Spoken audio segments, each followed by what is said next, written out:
everyone, I'm Johnny. And I'm Cassandra. And welcome to Where Are We?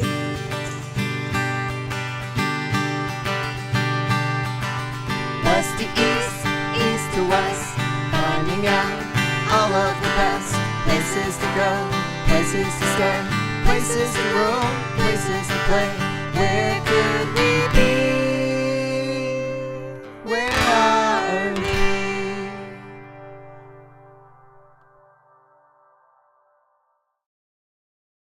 Today's our last day at Yosemite. We're about to leave and head to Oregon. We did decide we wanted to do one hike this morning, so we're actually staying in the Wawona Campground, which is very close to where the redwoods are, and they have one that's called the Giant Grizzly and a big tree loop and stuff. So it's only, I think, like 2 miles long. It's a short hike, but we decided we wanted to do it while we were here, so we're gonna do that. But just kind of some info too on our campground. We decided to stay at Wawona really because it was the only option we had. Every other campground was full, and of course we were making the reservations just, a few days before we were coming here. We don't really get to plan ahead. A lot of what we do depends on where my job is taking us, and we had 9 days between my jobs in Montana and Oregon. So we decided to come to Yosemite because some of the other parks that were further north were going to get snow. We decided we wanted some nice weather. So we made this reservation for Wawona, like I said, pretty last minute, and it was the only place that was available. Everything else was booked.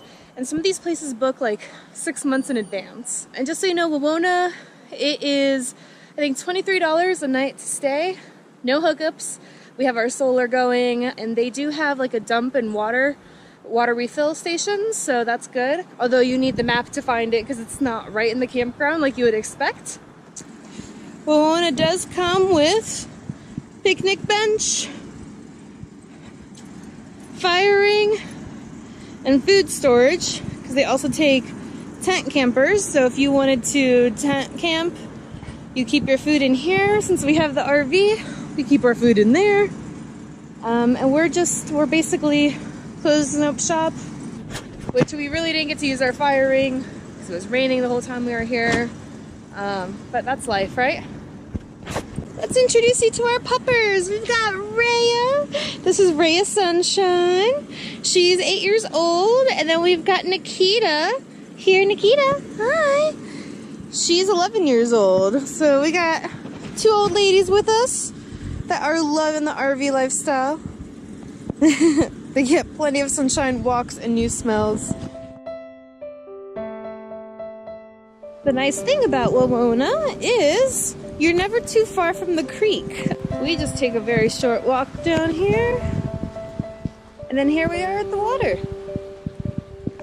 And actually, I believe this is the Merced River, which they think really helped to carve out Yosemite. So that's pretty cool. And of course we got some of these fall red colors showing.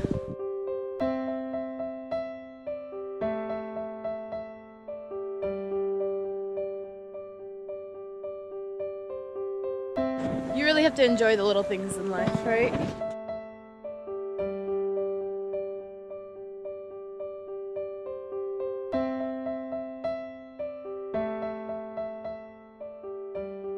Johnny and I are driving separately to get to where the hike is going to be today.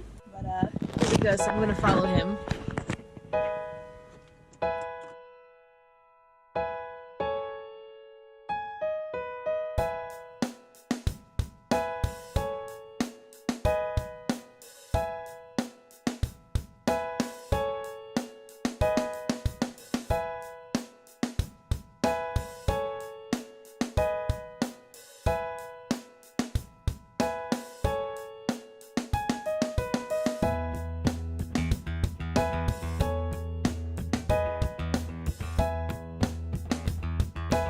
As a happy surprise, we stumbled across the Pioneer Yosemite History Center, which has some really cool stuff here if you're into history. A bunch of the buildings throughout Yosemite from like the 1800s, early 1900s, they relocated them to here and are kind of showing the history about each one, showing what it was like back in the pioneer days here in Yosemite. Let's take a look.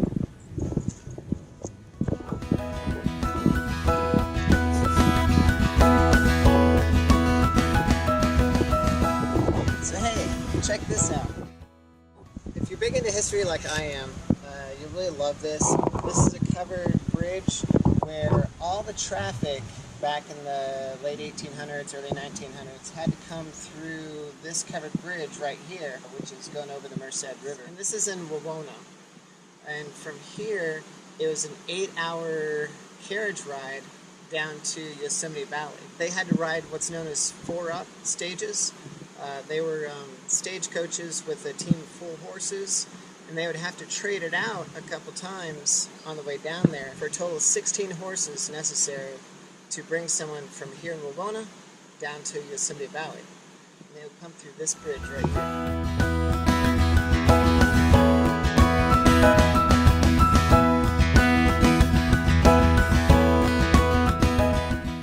Take a look at this. These huge beams here were handmade, hand carved, hand axed, hand hewn. Is that how you say it? Hewn. But anyway, and check out these marks here. That's how you can tell that these are handmade. Comparing that to these, you can see this was milled. I'm telling you, if it was me doing it, I mean, I'd probably get like this section done in like a day. I don't know how long it took me to do this. And look, just like me, a stud. During the 1800s.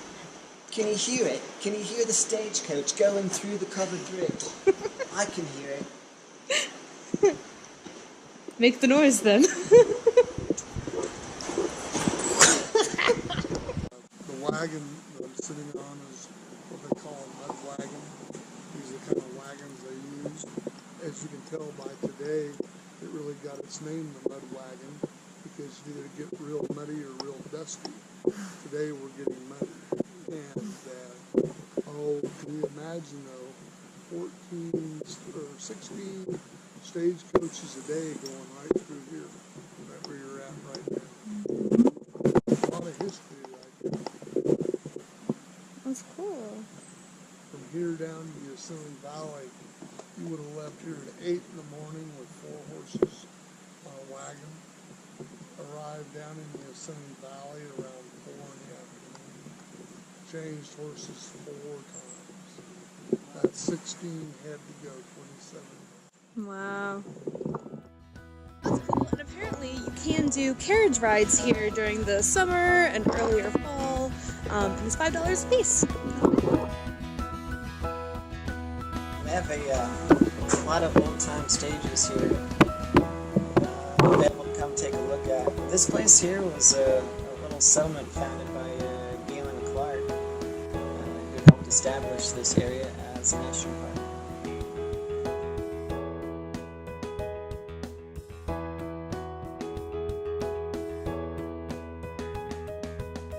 Here's a couple timey things here. See if you can guess what they are.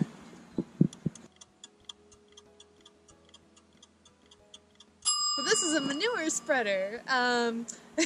So as all the horses would be on the road, because they didn't have cars at that time, they would make big piles of dumps, right? The manure spreader would actually help to even things out, and so you didn't just have piles in one spot, but kind of move it around for all to share. And then over here, it is the, what is it? A road grader? Mm-hmm. Yeah, road grader. And so this, because the hooves would compact the dirt right in the middle, and then you'd end up with these trellises really of the sides, you know, where the horses weren't. This would help to even out the dirt and flatten it out, and so it was even again. So they'd have to go through this periodically in order for the road to be well maintained. All the different cool historical buildings they have here. My favorite is this little prison. Let's show it to you. There's always a prison though. The powder house jail. So this was originally a powder house, and they would hold all the dynamite and black powder that was used to make like the tunnels and everything in Yosemite to blow it out. But later it was turned into a jail, and I find this super fascinating. Apparently there was 2 guys they caught, they put in here in the jail, and they dug their way out, and they said it was so easy to dig their way out that they did it after breakfast. They waited till after breakfast to dig their way out of the jail. Later they caught them, and then they instead put like shoe horses down the bottom so it wasn't so easy to dig your way out. And then it's actually really dark, so check it out on the inside. So you basically just have a little cot in one little window, and I'm going to show you how dark it gets. Bye. I guess we're going to be in Good jail. luck in prison. Yeah. So let us out. So you really can't see anything. The only source of light you had was this little window right here. That was it. Seems pretty miserable. Have you served your time? Yes, sir. You gonna show them the horseshoes down there?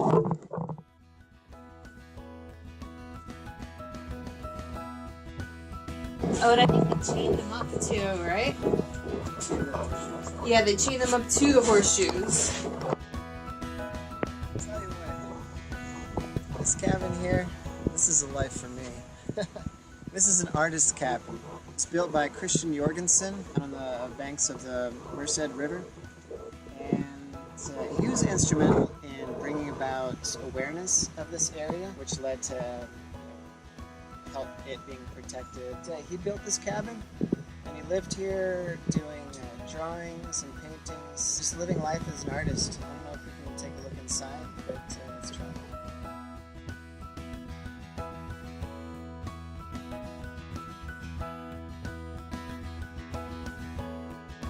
What kind of life that was, huh?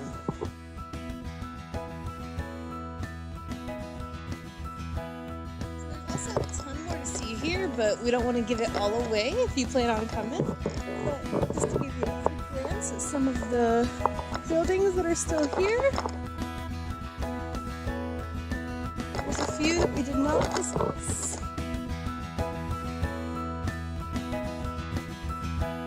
But we want you to have some discovery for yourself.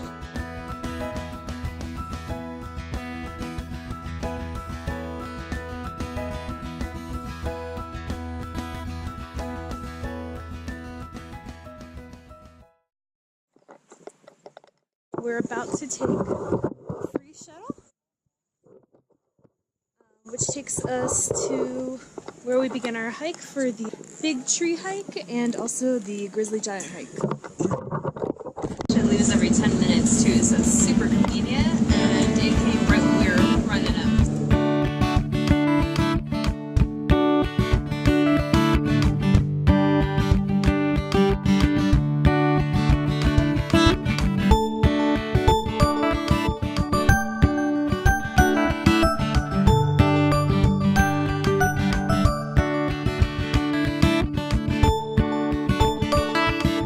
Carriages Grove. They're approximately 1,000 years old. As on my last ride up said, mere teenagers. The structure on a sequoia is very shallow. It only grows down about 6 feet, as you can tell by Bigfoot here. But they branch out 150 feet, intertwining their roots with each other, and that's how they hold each other up.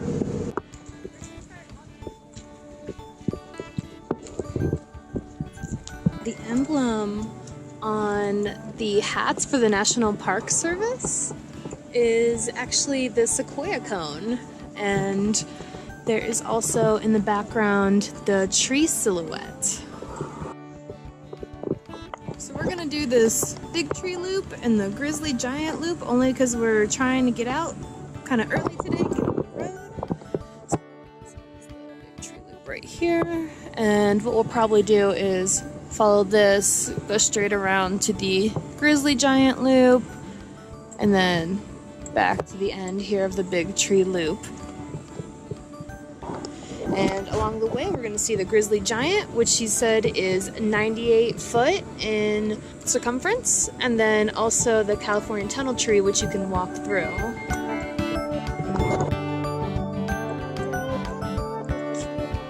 These sequoias behind us are the young ones. They're the sentinels, and she said these are like the teenage trees, and they can drink hundreds of gallons of water every day, and so they built this boardwalk to make sure they didn't disturb the water that's flowing here. Apparently these are the fastest growing trees.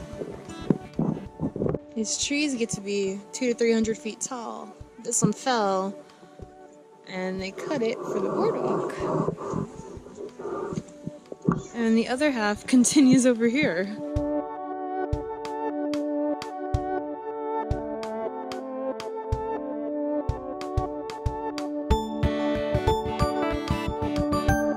Root structures for these trees that are enormous. You know, most trees, the root structure is almost as big as the tree itself. But with these sequoias, they said the root structure only gets to be about 6 feet. So this one that's fallen over, I mean, check it out. That's a really small root structure for such a gigantic tree. It's crazy. Look how tiny he is next to the roots. Gorgeous. Look at that. This is the fallen monarch.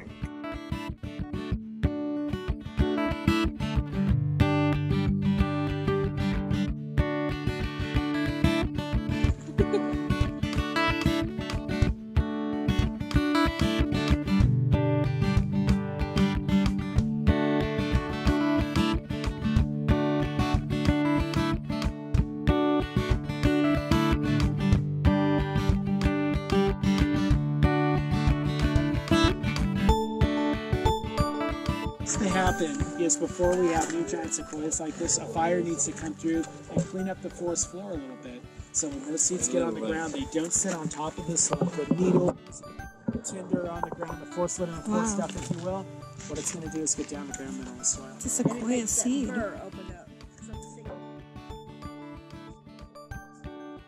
The fire comes through and cone is on the branch, it dries out, opens up and spreads seeds. However, giant sequoias, and they also have a little beetle called the longhorn beetle that helps it out too, open up the seed, open up the cone. The cones are real hard, right? Actually, the cones, they get what's called cone rings inside of them. So we were looking at tree rings right here, cones for giant sequoias, and show off their age as they grow. Yeah, beetle, fire, and squirrels. It's the grizzly giant. Yeah. Look at that thing. That is massive. It's actually bigger than the Statue of Liberty. It said it's 1,800 to 2,000 years old with a 98-foot circumference around the bottom. Huge. Yeah. And it also looks like it has a spot where at one point it might have been hit by fire or lightning. Apparently it's been about every, 5 to 20 years? And they said, so a lot of these giant sequoias too, the tops of them are falling off. It's hard to get water all the way up to the crown of the tree, and so the tops tend to fall off.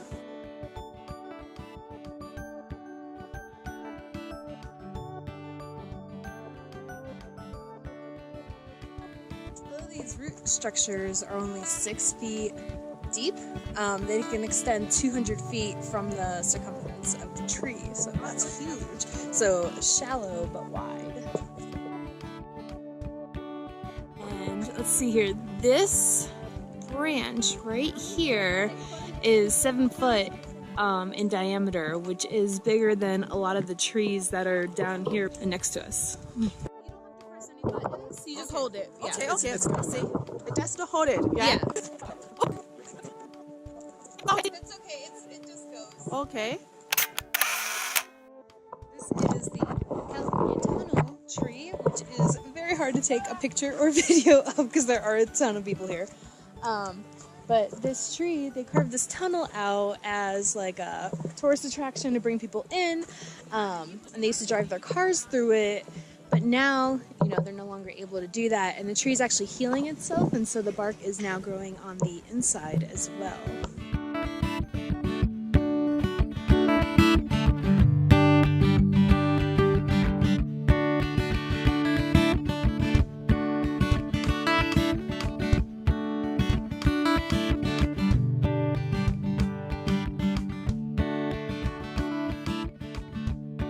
Grizzly Loop Trail is actually listed as moderate, but it's pretty easy.